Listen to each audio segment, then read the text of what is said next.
বিয়ের পোশাক হয়ে গেল জীবনের নতুন অধ্যায়ের প্রতীক, বলছে ভারতের জনপ্রিয় দক্ষিণী অভিনেত্রী সামান্তা রুথ প্রভুর কথা।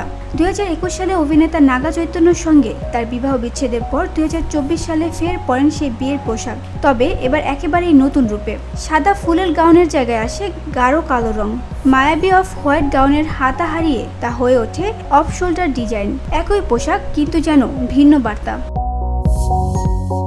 এই গাউনের ডিজাইন করেছিলেন পোশাক শিল্পী ক্রেশা বাজাজ। তার কথায়, এটা কেবল একটা জামা নয়, এটা এক যাত্রার গল্প, যেখানে আবেগঘন স্মৃতি থেকে উঠে আসে নতুন করে বাঁচার সাহস। এটা প্রতিশোধের পোশাক নয়, যদিও অনেকে একে বলেছিলেন রিভেঞ্জ ড্রেস, তবে তার মতে এর অর্থ আরও গভীর। বিবাহ বিচ্ছেদের পর সমাজ যেভাবে নারীদের প্রতি আঙ্গুল তুলে বলে তুমি ব্যর্থ, তোমার লজ্জা হওয়া উচিত, এই পোশাক ছিল তার বিরুদ্ধে এক নীরব প্রতিবাদ।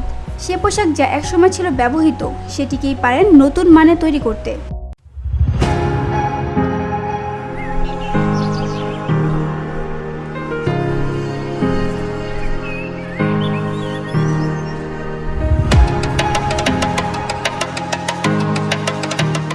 তিনি চাননি অতীতকে মুছে ফেলতে, বরং তাকে গ্রহণ করে সামনে এগিয়ে যেতে চেয়েছেন। সামান্তার এই সাহসী ভুল বদল নারীর ক্ষমতায়নের এক নিদর্শন হয়ে ওঠে। তিনি বলেন, আমার রূপকথার গল্পটা যেমন ভেবেছিলাম তেমন হয়নি, কিন্তু সেই গল্পের শেষটাই আমার নতুন শুরুর শুরু। VOD Bangla news desk.